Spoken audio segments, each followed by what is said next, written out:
First aid is the immediate care given to the injured or suddenly ill person. It is temporary assistance that is rendered until competent medical care, if required, arrives and takes over.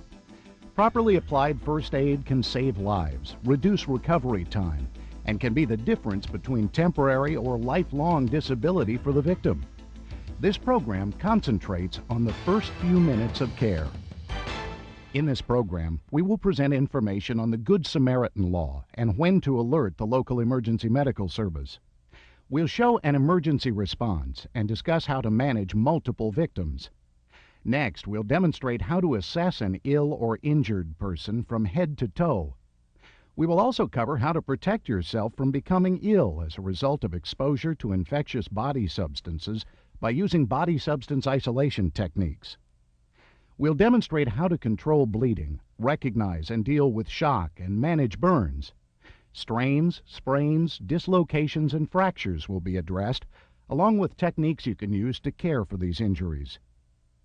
Each year, more than 2 million people suffer head, neck, and spine injury, and the appropriate care for these events will be covered.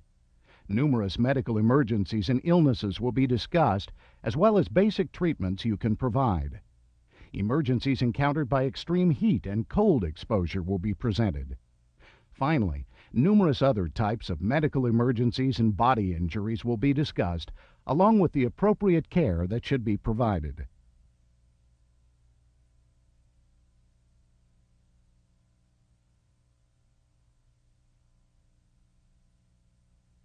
You may have heard of Good Samaritan laws. These laws provide protection to individuals who choose to assist others during an emergency. Under the Good Samaritan law, if you make an error while rendering care, you cannot be held legally liable for damages as long as your aid was given in good faith, meaning that you must sincerely intend to help and not expect a fee or other reward in return. Good Samaritan laws vary from state to state, but generally protect you as long as you act in good faith, are neither reckless nor negligent, act as any other reasonable and careful person would, and only provide care that is within the scope of your training. Also, you must never leave a victim once you've begun to care for them, unless someone with equal or more training takes over for you. During this program, we will refer to EMS, which stands for Emergency Medical Services. EMS providers are healthcare professionals trained to render emergency medical treatment to ill or injured persons until the victim can be transported to a hospital or medical facility. You may be wondering when it's appropriate to call EMS. You should call EMS anytime you recognize a person may be experiencing a medical emergency. However, research has shown that people have difficulty recognizing common medical emergencies or underestimate their seriousness and fail to call an ambulance. Therefore, you may have to force yourself to call EMS even when you're not certain that an emergency exists. Never be afraid to call an ambulance because you're not sure a real emergency exists. Let the EMS professionals decide that. It's always better to be safe than sorry.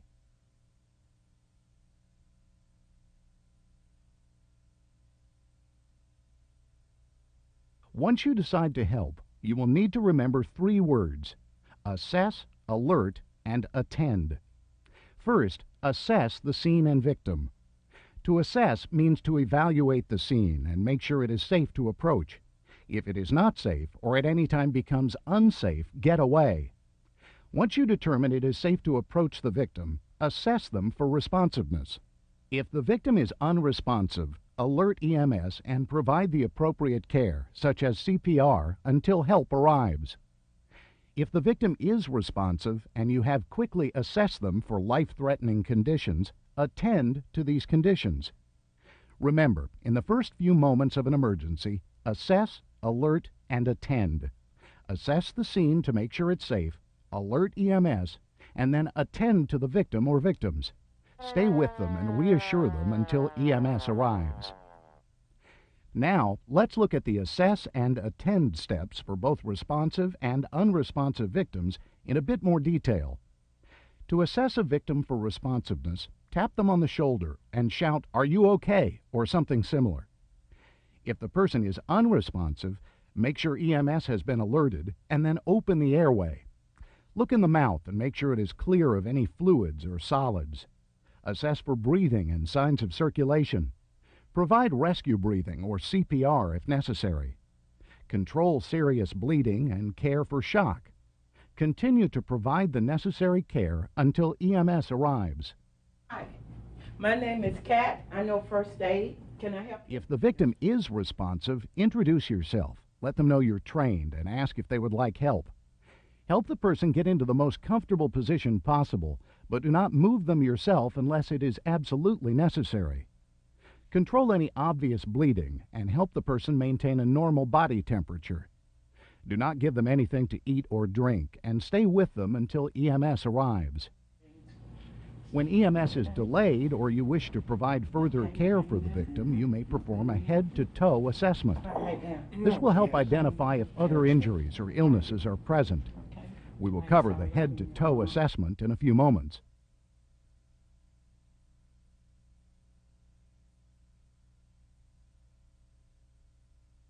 When there is more than one victim, a first aid provider needs to prioritize and classify the victims. This process is called triage, and it's the best way to provide care that benefits the greatest number of victims. Priorities are classified into one of 4 groups: critical, serious, walking wounded, and fatally injured or dead. Critical means the victims have life-threatening injuries or illnesses that may be corrected or treated successfully. Some examples include respiratory arrest or obstruction, suspected heart attack, severe bleeding, severe burns, and severe shock. Assessment time is critical, and you need to assess the victims in a rapid manner, usually in less than a minute each. The second group to deal with are the serious victims, or those that do not have life-threatening injuries. Examples include moderate blood loss, moderate burns, fractures that are not open and bleeding, eye injuries, or other injuries or illnesses that appear to be stable. The third group to deal with are the victims who appear to be stable and are able to move. They are referred to as walking wounded and should be identified by announcing, "People who are able to walk, please move to a safe location." Then direct the victims that respond to a site away from the event. Ask one person to watch over the group as the victim's conditions may change. The final group to deal with are the fatally injured or dead. These victims may have been decapitated, have severe upper body injuries, or were incinerated. This group also includes anyone in cardiac arrest for more than 20 minutes. However, if the cardiac arrest involves extreme cold or cold water drowning, the chances of survival may be better than average, and if possible, CPR should be attempted if you are properly trained to do so. Assessment time is critical. Assess all the victims in a rapid manner. Spend as little time as possible on each, looking for those with immediate life-threatening injuries. Most importantly, assess all victims before attending to any of them. This will help you avoid spending precious time caring for victims with relatively minor injuries, while those with life-threatening ones go unattended. For example, performing a head-to-toe exam on a responsive person with minor injuries, while an unresponsive person bleeds to death. If EMS is not readily available, such as in times of a major disaster, or if an immediate hazard is present, first aid providers may need to move the victims. Take care to not cause further injury during the movement. Protect the head and neck from any unnecessary twisting during this effort, and if possible, get others to help you.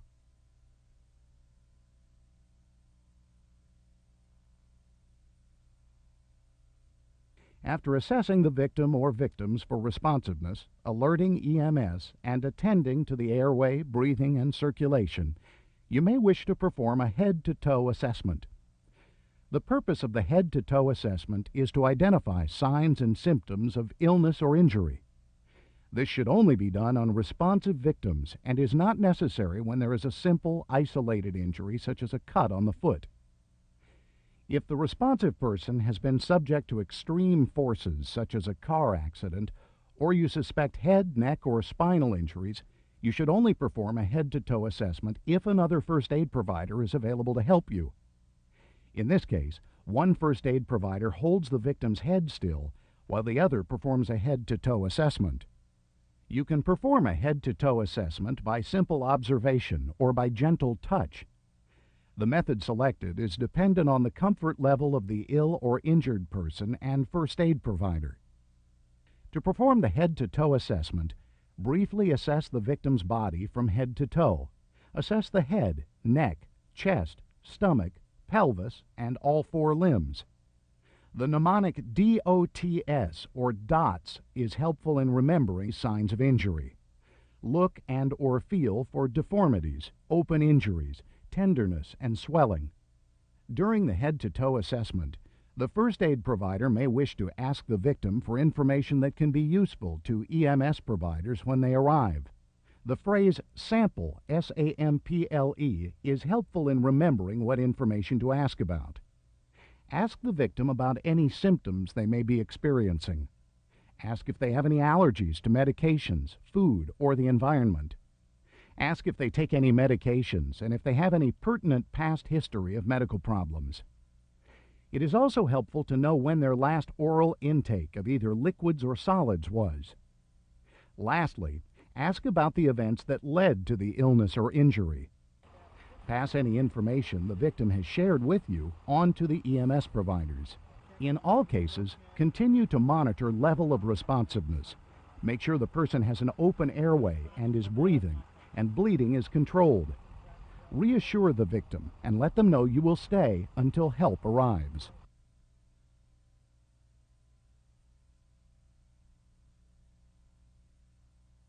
The protection of everyone's life is important, including your own.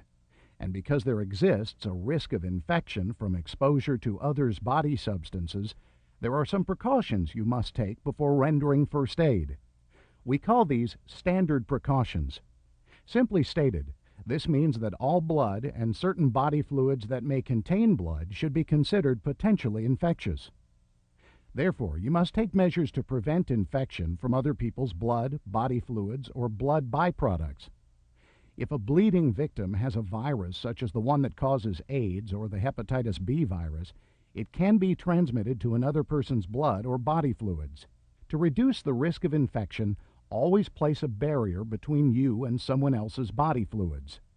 This means wearing gloves on your hands and eyewear to protect you from getting blood or body fluids into the eyes.